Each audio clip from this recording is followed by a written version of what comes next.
இந்த காணொலியை பார்த்து கொண்டே இருக்கும் அனைவருக்கும் வணக்கம்.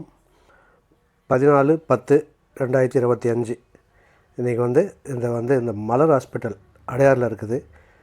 அது இப்போ எம்ஜிஎம் ஹெல்த் கேர்னு இருக்குது. அந்த எம்ஜிஎம் ஹெல்த் கேரில் பக்கவாதம் வந்தவங்களுக்கு உடனடியாக ட்ரீட்மெண்ட் பண்ணி அதை சரி பண்ணுறதுக்கான ஒரு கருவி புதுசாக வாங்கி அறிமுகப்படுத்தியிருக்கிறாங்க. அந்த கருவி நகைச்சுவை நடிகர் செந்தில் ஐயா அவர் தான் திறந்து வைக்கிறாரு. அதுக்காக சீஃப் கெஸ்ட்டாக கூப்பிட்டுருந்தாங்க. கூப்பிட்டது மட்டும் இல்லாமல் ஸ்ட்ரோக் எதனால் வருது, அது வராமல் இருக்கிறதுக்கு என்ன பண்ணணும், வந்த உடனே என்ன பண்ணணும், எப்படியாப்பட்ட ஹாஸ்பிட்டலில் அணுகணும் அப்படின்னு சொல்லிட்டு நிறைய டாக்டர்ஸ் பேசினாங்க. செந்தில் பேசினார். அதே போல் கார்த்திகேயன் இங்கே அருகில்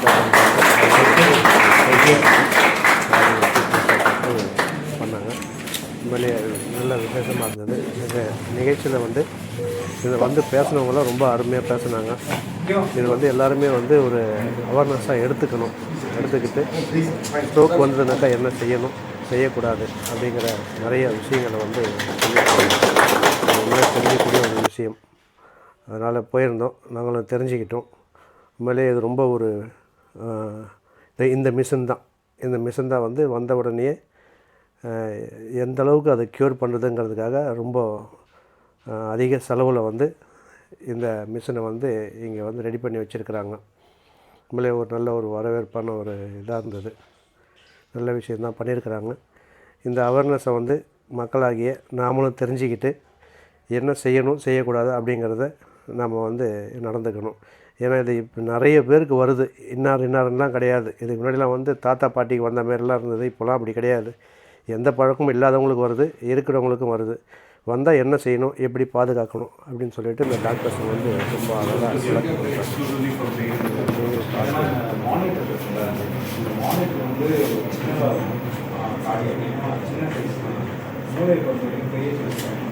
அப்போதான் எல்லா இடத்துலையும் கவர் பண்ணுது. ஸோ அதனால தான் இந்த மானிட்டர் செய்து நீங்கள் ஹார்ட் லேபில் பார்த்தீங்கன்னா இது ஒரு சின்ன மானிட்டர். அதே மாதிரி இந்த ரொட்டேஷனும் 3D ரொட்டேஷன் சொல்கிறாங்க. இது ஃபுல் ரொட்டேஷன் இருக்கும் அந்த ஹார்ட் லேபில் யூஸ்ஃபுல்லாக இருக்கும். ஸோ இது ஃபுல் ரொட்டேஷன் பண்ணால் சில விஷயங்கள் பார்க்கணும். ஸோ அதே மாதிரி இதுலேயே சிடி ஸ்கேன் இருக்கும். இப்போது ப்ரொசீஜர் பண்ணிட்டு இருக்கும்போது காம்ப்ளிகேஷன் ஏதாவது சிடி ஸ்கேன் நம்ம தனியாக ஸ்கேன் போகிறோம். இதுலேயே சிடி ஸ்கேன் இருக்கும்.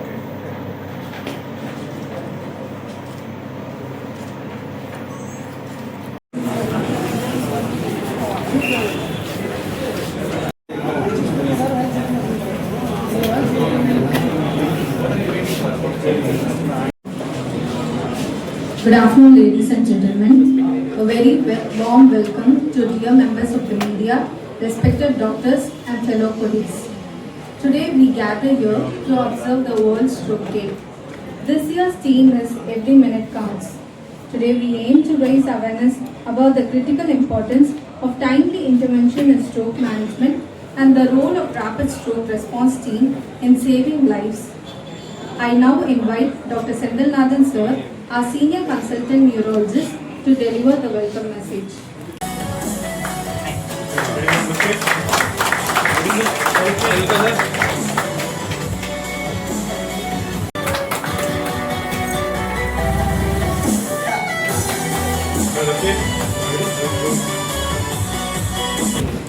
வணக்கம், எல்லாருக்கும் வணக்கம்.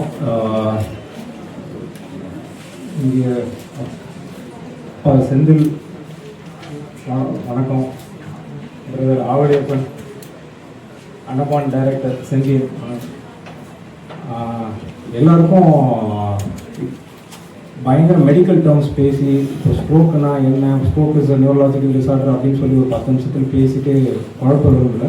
சிம்பிளாக ஒரு சின்ன ஒரு குட்டி கதை சொல்கிறேன். So at the end of the story, இந்த கதைக்கு அப்புறம் எல்லாரையும் கேள்வி கேட்பேன். இந்த கதையிலேருந்து என்ன புரிஞ்சுக்கிட்டீங்க, என்ன பண்ணக்கூடாது, என்ன பண்ணணும் அப்படின்றது ஒரு குட்டி கதையாக சொல்கிறேன். ஸோ இந்த கதையில் கடைசியாக நீங்கள் இதில் டேக் ஹோம் மெசேஜ் என்னன்றது நீங்கள் சொல்லணும். சரி, ஒரு 54 வயசு ஒரு யங்ஸ்டர்னே வச்சுக்கோங்க. 54 வயசு யங்ஸ்டர், அவர் பேர் எக்ஸு. சரி, நம்ம பேர் சூனா பண்ணான்னு வச்சுப்போம். அந்த சூனாப்பானா வந்து ஆஃபீஸில் பயங்கர ஒர்க் ப்ரெஷர், ஸ்ட்ரெஸ்ஸில் இருக்கார். லாஸ்ட்டாக கமிட் பண்ண ஜாப்பை முடிக்கணும். ஸோ முடிக்கிறதுக்கு அந்த நபர் வந்து போயிட்டுருக்காரு, பயங்கர டென்ஷனு. போகிற இடத்துல ரொம்ப டென்ஷனாக இருக்குது, என்ன பண்ணலாம் அப்படின்னு சொல்லிட்டு ஒரு ஸ்மோக் பண்ணிட்டு ஒரு ஃப்ரெண்ட்ஸோடு சேர்ந்து இது ரொம்ப டென்ஷனாக இருக்குடா, என்ன பண்ணலாம், ஒரு தம்மை போட்டு போகலாம் அப்படின்னு சொல்லிட்டு ஒரு ஸ்மோக் பண்ணிட்டு போகிறாரு. அடுத்தது அங்கே ஒர்க் பண்ணும்போது சரி ஒர்க்கில் கொஞ்சம் நேரம் கான்சன்ட்ரேட் பண்ணிவிட்டு வீட்டுக்கு வந்து ஃப்ரெண்ட்ஸ்கிட்ட கேட்டு ஒரே டென்ஷனாக இருக்குடா, என்னடா பண்ணுறது, ஒர்க் ப்ரெஷர் தாங்க முடியல, ஒன்றும் இல்லை கொஞ்சம் சரக்கடி சரியாக போயிடும், ஜாலியாக இரு, ஒரு 2 நிமிஷம் வா அப்படின்னு சொல்லிட்டு அடுத்தது இன்னொரு இது ஈவினிங் பாரிட்டல்ஸ் போகிறாரு, நல்லா சரக்கடிக்கிறாரு. அங்கே ஒரு நியூஸ் சேனலில் கேட்குறாரு, என்னென்னா நியூஸ் சேனலில் என்ன சொல்கிறாங்கன்னா, பக்கவாதம் வந்துச்சு அப்படின்னா, கை கால்லாம் இழுத்துருச்சு அப்படின்னா 4 மணி நேரத்தில் நீங்கள் போனீங்க அப்படின்னா உங்களை காப்பாற்றிடலாம் அப்படின்ற ஒரு நியூஸ் சேனலில் அந்த பாரில் உட்காந்து கேட்டுட்ருக்காரு. சரி இதை கேட்டாச்சு, இதெல்லாம் நமக்கு வருமா, சூனாப்பானா நமக்குலாம் இந்த விஷயம்லாம் வராது, இதெல்லாம் எவ்வளோ வேணாலும் நம்ம ஜாலியாக சரக்கு அடிச்சிக்கலாம், இது ஸ்மோக் பண்ணிக்கலாம், எந்த பிரச்சனையும் நமக்கு வராது, நம்மளாம் கவலையே பட தேவையில்லை அப்படின்னு சொல்லிட்டு வீட்டுக்கு போகிறாரு. வீட்டுக்கு போயிட்டு என்ன தொண்டையெல்லாம் கவுது, ஒய்ஃப் என்னங்க ரொம்ப தள்ளாடி வரீங்க, சரக்கை போட்டு நல்லா தூங்கிடுறப்பல 2 மணி இருக்கும். திடீர்னு எந்திரிச்சு பார்த்தால தலை ஒரு மாதிரி கேராக இருக்குது, சரி அடித்த சரக்கு தெரியல போல அப்படின்னு சொல்லிட்டு அப்படியே உட்காந்துருவோம். இன்னும் கொஞ்ச நேரம் கழிச்சு பேச்சு வரமாட்டேங்குது, என்னடா சூனாப்பானா சுத்தமாக தொண்டை கவுது, வார்த்தை வரமாட்டேங்குது, ஏதோ அவன் டிவியில் சொன்ன மாதிரி நடந்துருச்சோ. அடுத்தது பார்த்தா இல்லை ரைட்டு கையும் காலும் வரலை. சரி அப்படின்னு சொல்லிட்டு டக்குன்னு பொண்டாட்டியை எழுப்ப பார்க்குறாரு, பேச முடியல, எழுப்புறாங்க. ஒன்றும் இல்லை, என்ன இவர் வளச்சிக்கிட்டு இருக்காரு, அடித்த சரக்கு ஒன்று இறங்கல போல. இல்லை அவரால் பேச முடியல, மைண்ட் வைஸில் பேசுறாரு, பேச முடியல, தவிச்சிக்கிட்டு இருக்க, ஏதாவது பண்ணி தொலை முடியல, எப்பயுமே சரக்கு அடிச்சுட்டு பண்ணுற தொல்லை தான் போல அப்படின்னு. இல்லை கை ஒரு மாதிரி அவங்க ஒய்ஃப் பார்க்குறாங்க, கையெல்லாம் வரல, அப்படியே படுத்திருக்காரு. அதுக்கப்புறம் அவங்க வந்து என்ன பண்ணுறாங்க, மசாஜ் பண்ணி சரி பண்ண பார்க்குறாங்க, பண்ண முடியல. கொஞ்ச நேரம் ஆகுது. அப்புறம் காலையில் எழுந்திரிச்சாலும் வாய் குளறுகள் அப்படியே இருக்குது, பேச மாட்டாரு. என்ன பேச மாட்டீங்க, கை வர மாட்டேங்குது, எப்பயுமே காலையில் எழுந்திரிச்சு ஒரு 4 வார்த்தையில் திட்டுவீங்க, இப்போ எதுவுமே பண்ணுறதில்ல அப்படின்னு பார்த்தா முடியல. உடனே அவங்க வந்து சரி ஏதோ பிரச்சனை இருக்குது போல அப்படின்னு கேட்குறாங்க. உடனே பக்கத்தில் இருக்க ரிலேட்டிவ் என்ன பண்ணுறாங்க, இது வந்து இங்கே போயிட்டு கேரளாலேயோ இல்லை ஆந்திராலேயோ போயிட்டு கொஞ்சம் மசாஜ் பண்ணி ஆயில் தடவைனா சரியாயிடும் அப்படின்னு சொல்கிறாங்க.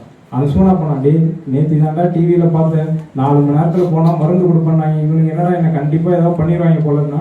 அதே மாதிரி கேரளாவுக்கு போனாங்க, வந்தாங்க, நான் 4 நாள் சுற்றிட்டு சரியாகலன்னு சொல்லி வராங்க. வந்த பிறகு இது டாக்டரை பார்க்குறாங்க, பார்த்துட்டு இதுக்கப்புறமா ரீஹாபிலிட்டேஷன் தான், இந்த கை காலில் இனிமேட்டு பெருசாக சரி பண்ண முடியாது அப்படின்னு டாக்டர் சொல்கிறாங்க. ஸோ இந்த சூனாப்பானா ஸ்டோரியிலேருந்து யார் என்னென்ன விஷயம் கற்றுக்கிட்டீங்க? யார் வேணாலும் சொல்லலாம். இதெல்லாம் வந்து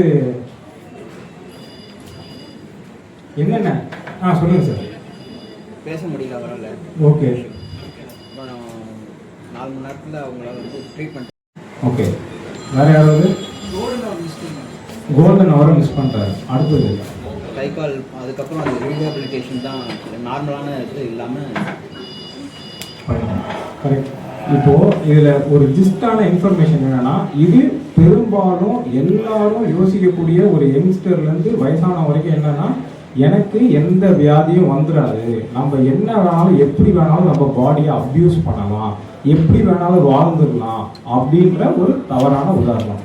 நம்ம எல்லாருமே வந்து ரொம்ப கெத்தாக வந்து ஒரு டைமில் வந்து நம்ம ஸ்மோக் பண்ணாலும் பிரச்சனை கிடையாது, ஆல்கோஹால் கன்சியூம் பண்ணாலும் பிரச்சனை கிடையாது, அதுவும் ஸ்ட்ரெஸ் அப்படின்னு நம்ம எல்லாரும் ஏன் இதை சொல்கிறேன்னா, பெரும்பாலும் ஸ்ட்ரோக் வந்து 60 வயசுலேருந்து 70, 80, 90 வருது அப்படின்னு நினச்சிட்டு இருக்காங்க. ஆனால் அந்த மாதிரி விஷயங்கள் கிடையாது. நிறைய பேருக்கு இப்போ வந்து சமீப காலமாக 40 வயசுக்குள்ளே இருக்கவங்களுக்கு அதிகமாக வர ஆரம்பிச்சிருச்சு. இப்போ பர்சன்டேஜ்னு பார்த்தீங்கன்னா கிட்டத்தட்ட 40% இந்த வயசில் இருக்கிறவங்களுக்கு அதிகமாக வந்துடாச்சு. ஸோ அதை ஏன் சொல்கிறேன்னா, ஸ்ட்ரெஸ் எல்லாருக்கும் லைஃப்பில் ஜாபில் இருக்கக்கூடிய ஒரு விஷயம்தான். ஆனால் அதை ஹேண்டில் பண்ணுற விஷயம் ஸ்மோக்கிங் அண்ட் ஆல்கஹால். ஸ்மோக் பண்ணால் ஸ்ட்ரெஸ்ஸு போயிடுது, ஆல்கோஹால் குடித்தா ஸ்ட்ரெஸ்ஸு போயிடுது, சாட்டர்டே ஆனால் ஸ்ட்ரெஸ்ஸுக்கு ஆல்கோஹால் கன்சியூம் பண்ணலாம். ஆக்சுவலாக என்ன பண்ணுறோம் அப்படின்னா, ஸ்ட்ரெஸ் இருக்கும்போது பிளட் ப்ரெஷர் அதிகமாகிட்டே இருக்கும். அதில் நம்ம ஸ்மோக்கிங்கோ ஆல்கோஹாலோ கன்சியூம் பண்ண போகும்போது என்ன ஆகுது அப்படின்னா, உங்கள் ரத்த குழாயை இன்னும் ஃபர்தராக கீரல் உழுந்துக்கிட்டே இருக்குது, டேமேஜ் ஆகிட்டே இருக்குது. அதில் போயிட்டு கொலஸ்ட்ரால் படிய ஆரம்பிக்குது. ஸோ பாயிண்ட் நம்பர் 1, ஸ்ட்ரெஸ்ஸாக இருக்க போகும்போது எந்திரிச்சு அந்த இடத்துல இருந்து ஒரு ½ அன் ஹவர் வாக்கிங் போங்க. அதை விட பெஸ்ட் ட்ரீட்மெண்ட் எதுவும் கிடையாது. It is not smoking R drinking. இன்னொன்று, அதே மாதிரி நிறைய விஷயம் நம்ம வீட்லேயும் பண்ணுற சிம்பிளான விஷயம் என்ன அப்படின்னா, ஆயிலில் நிறைய ஊற்றி ஊற்றி ஊற்றி ஊற்றி வறுக்கிறது, ஃப்ரைட் ஐட்டம்ஸ் நம்ம நிறைய எடுத்துக்கிறது உண்டு. அந்த ஒரு ஈச் டீஸ்பூன் ஆஃப் ஆயிலில் ஒரு 50 கேலரிஸ் எக்ஸ்ட்ரா கேலரிஸ் இருக்குது. அது நம்ம பாடிக்கு தேவையில்லை, எந்த ஒரு நியூட்ரிஷன் ஃபேக்டரும் கொடுக்காது. It is just only for taste. So அப்படின்னு இருக்கப்போ அந்த ஆயில் ஃபேக்டரை தயவு செஞ்சு கம்மி பண்ணிவிடுங்க. ஸோ எண்ணெயில் பொரித்து சாப்பிட்ற ஐட்டமை மேக்ஸிமம் ஸ்டாப் பண்ணிவிடுங்க. மூணாவது விஷயம், எவ்ரி டே உங்களுக்கு ½ an hour 30 minutes of walk போதும். 5 days a week 30 minutes of any exercise please, that is more than enough. So 30 minutes of walk. அதே மாதிரி 7 hours to 8 hours of good sleep and eating healthy. இதெல்லாம் பண்ணிங்கன்னா it keeps the doctor away. Apple never keeps the doctor away. Doing all these habits keeps the doctor away. And முக்கியமான விஷயம், suppose இதெல்லாம் மீறி நமக்கு இந்த சிம்டம்ஸ் வந்துருச்சு அப்படின்னா நீங்கள் ரிமெம்பர் பண்ணுற விஷயம் என்னென்னா, பி ஃபாஸ்ட்ன்ற சிம்டம்ஸ் ஞாபகம் வச்சுக்கோங்க. ஏன்னா பி ஃபார் பேலன்ஸ். நல்லா நடந்துட்டு இருக்கவங்க சடனாக தள்ளாடுறாங்க. ஐ விஷன், நல்லா பார்த்துட்டு இருக்க போகும்போது பார்வை நமக்கு வரலை, are we are not able to see. எஃப்ன்றது ஃபேஸு, நல்லா இருக்க மூஞ்சி ஒரு பக்கம் வாதம் வந்த மாதிரி ஒரு பக்கம் கோணல் ஆகிடும். இன்னொன்று வந்து ஏ வந்து ஆர்ம்ஸ், கையோ காலோ திடீர்னு துவண்டு விழுந்துடும். எஸ் வந்து ஸ்பீச், ஒன்று பேச முடியாமல் போயிடலாம், இல்லை பேச்சு குளறல் ஏற்படலாம். லாஸ்ட் ஒன்று வந்து டைம். இந்த விஷயம் தெரிஞ்சு 30 நிமிஷத்துக்குள்ள ஸ்ட்ரோக் ரெடி ஹாஸ்பிட்டலுக்கு இமீடியட்டாக ரீச் ஆகணும். அது என்ன stroke ready hospital? Stroke ready ஹாஸ்பிட்டல்னா மினிமம் அந்த ஹாஸ்பிட்டலில் ஒரு சிடி ஸ்கேன் இருக்கணும், பேசிக்கான. ஏன்னா ஹார்ட் மாதிரி ஒரு இசிஜியில் சின்ன கருவியில் கண்டுபிடிக்க முடியாது இந்த விஷயத்தை. சிடி ஸ்கேன் மாதிரி ஒரு பெரிய கருவி நமக்கு தேவை. ஸோ சிடி ஸ்கேன் தேவை. 24 hours நியூராலஜிஸ்ட் தேவை. மூளைக்கு ஆன்ஜியோ பண்ணுற இன்டர்வென்ஷன் பண்ணுற நியூராலஜிஸ்ட் ஆர் ரேடியாலஜிஸ்ட் தேவை. இது எல்லாம் இருக்கிற ஹாஸ்பிட்டல் பேர் தான் ஸ்ட்ரோக் ரெடி ஹாஸ்பிட்டல். இந்த விஷயம் உங்களுக்கு மட்டும் தெரியக்கூடாது, உங்களோட கம்பேனியன் அண்ட் ரிலேட்டிவ்ஸ் தெரியும். ஏன்னா நாளைக்கு உங்களுக்கே வந்தால் உங்களால் பேச முடியாது, சூனா பண்ண மாதிரி தான் உட்காந்துருக்கணும், ஒன்றும் பண்ண முடியாது. நாளைக்கு அவங்க ஒய்ஃபோ ரிலேட்டிவ் தான் இந்த விஷயத்தை ஆக்ஷன் எடுக்கணும். So spread. நம்ம அப்பா சொல்கிற மாதிரி இன்ஃபர்மேஷன் இஸ் வெல்த். இதை கொண்டு போய் எல்லாருக்கிட்டையும் போய் கண்டிப்பாக சேர்த்துருங்க. அந்த டைமுக்கு நீங்கள் இதை ரியாக்ட் பண்ணிட்டீங்க அப்படின்னா there are lot of people who sitting here. இதுக்கப்புறமா நிறைய பேர் வரப்போகுது நீங்கள் பார்ப்பீங்க. டைமுக்கு வந்ததுனால how the treatment has made a difference. Thank you. Every minute counts, make sure it counts. Thank you.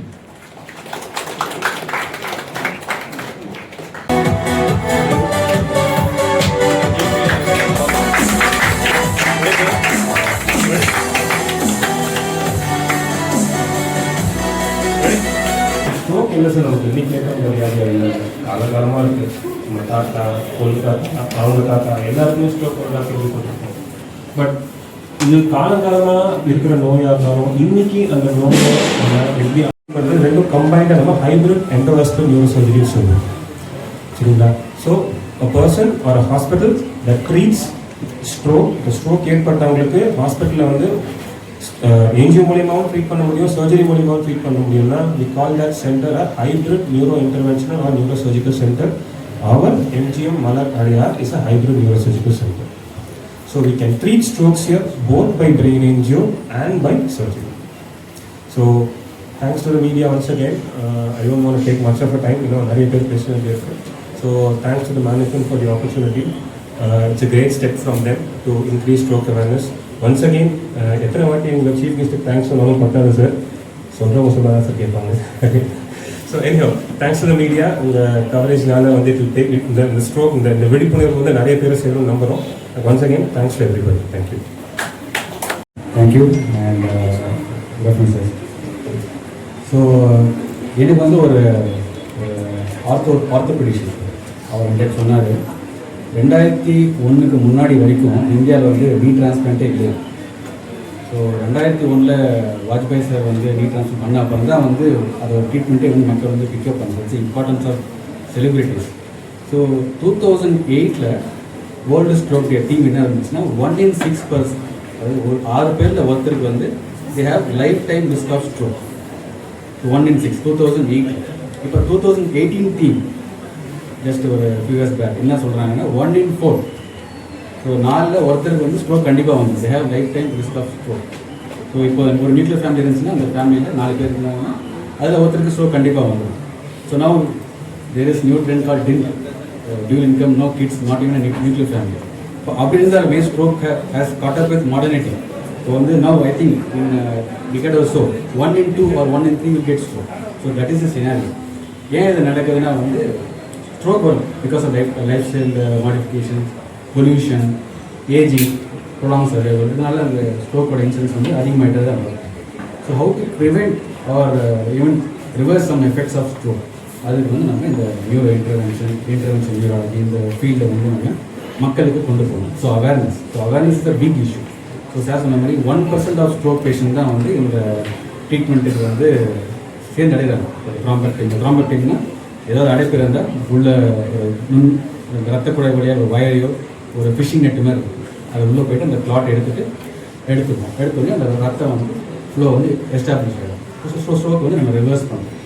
So இது வந்து 99% பேஷண்ட்ஸ் வந்து இது வந்து நாடுறதே கிடையாது, ஏன்னா தெரியுது இல்லை. ஸோ மக்களுக்கு வந்து தெரியுது இல்லை. ஸோ ஏதாவது ஒரு ப்ராமினென்ட் ஏதாவது ஒரு பொலிட்டிஷியனோ ஏதாவது ஒரு ப்ராமினென்ட் பர்சனாலிட்டிக்காக வந்து அதை வந்து பாப்புலரைஸ் பண்ணி கொஞ்சம் அவேர்னஸ் கிரியேட் ஆனால் தான் அது வந்து மக்கள் மொழியில் வந்து இதை வந்து கொஞ்சம் பிக்கப் ஆகுது பேச. ஸோ எங்களோட ப்ராமிஸ் என்னன்னா, our promise is to keep spreading this awareness for 20 years. அப்புறம் வந்து to motivate our self, keep involving in this field, innovating in this field, and also to act right in time. So the rapid response, we will rapidly respond for all the patients who are coming here. So again, we will be there to assist them, help them, and to regain their confidence back and help back. So that's about it. Thank you. Hello, வணக்கம். MGM ஹாஸ்பிட்டலுக்கு வந்திருக்கோம். பத்திரிகை நண்பர்கள், ஊடக நண்பர்கள் மற்றும் doctor பெருமக்களே, இங்கே சீஃப் கெஸ்டாக வந்திருக்கும் ஆவடைய பொண்ணவர்களே, ஞானகிரன் அவர்களே, கார்த்திகேயன் அவர்களே, அரவிந்த்குமார் அவர்களே, சாய் பிரசாத் அவர்களே, செந்தில் நாதன் அவர்களே, கல்பனா அவர்களே, வேணுகோபால் அவர்களே, எல்லாருக்கும் வணக்கம்.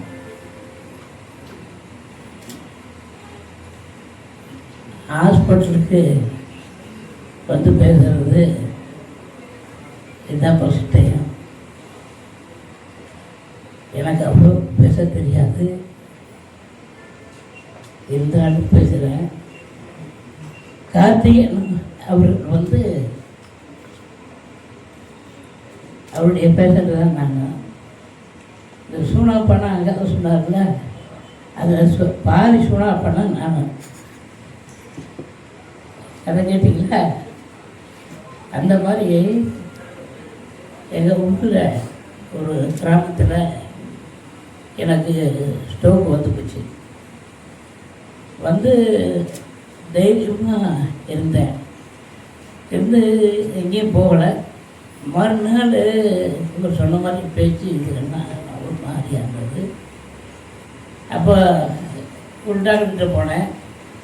அவர் வந்து எல்லாம் டெஸ்ட் பண்ணார், மாத்திரை கொடுத்தாரு. ஒரு பக்கமாக போகிறேன், நான் லெஃப்டில் போனால் ரைட்லேயே போய்கிட்டுருக்கேன். என்ன தப்பாக இருக்கேன் அப்படின்ட்டு அப்புறம்தான் ஒரு முக்கியமான நபர் வந்து நம்ம கார்த்திகேயன் அவர்கிட்ட போங்க உங்களுக்கு சரியாக போகணும். அப்போ வந்தேன். வந்து இன்ன வரைக்கும் அவர் மாத்திரை தான் சாப்பிட்றேன். அருமையான டாக்டரு. சொல்லப்போனால் இப்போ பேசுறது, இப்போ ஒரு சினிமா படங்கள் நடிக்கிறேன், ஒரு 10 படம் நமக்கு கட்டாயிடுச்சு. இது பயந்துக்கிட்டே போகல. இப்போ தான் 2-3 படத்தில் நடிக்கிறேன். இப்போ கொடுத்த மாத்திரையில் ஒரு 2 மாத்திரையே அப்படியே விட்டுட்டேன், வேணாம்னு. அது மறுபடியும் மக்கள் பண்ணுது. இப்போ தரவிட்டுருக்காரு. அதனால் மூளைக்கு ஸ்பெஷலிஸ்ட்டு வந்து எல்லா டாக்டரும் தான். கார்த்திகன் வந்து நான் என்னை பொறுத்தவரை அவர் ஸ்பெஷலிஸ்ட். நீங்கள் இந்த மூளை ஆஞ்சியோ பண்ணுறதுல நம்பர் 1 கார்த்திகன் தான் என்னை பொறுத்தவரை. அதனால் இங்கே வந்திருக்கும் அனைவருக்கும் இந்த சமயத்தில் எனக்கு பேச தயப்படுத்த எம்ஜிஎம் ஓனருக்கு, அதனுடைய தம்பி அவர்களுக்கும் மற்றும் அவர்களுக்கும் நன்றி தெரிவித்துக் கொள்கிறேன். வணக்கம்.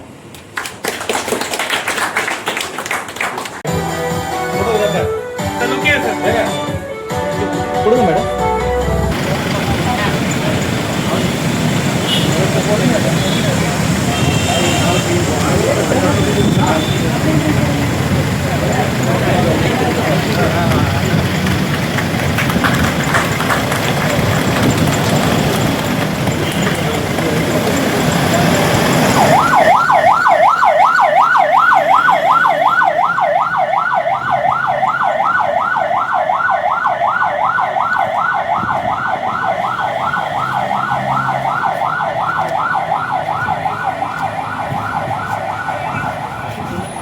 ஹரி பையாஸ்கோப் ஷேர் பண்ணுங்கள், லைக் பண்ணுங்கள், சப்ஸ்கிரைப் பண்ணுங்கள்.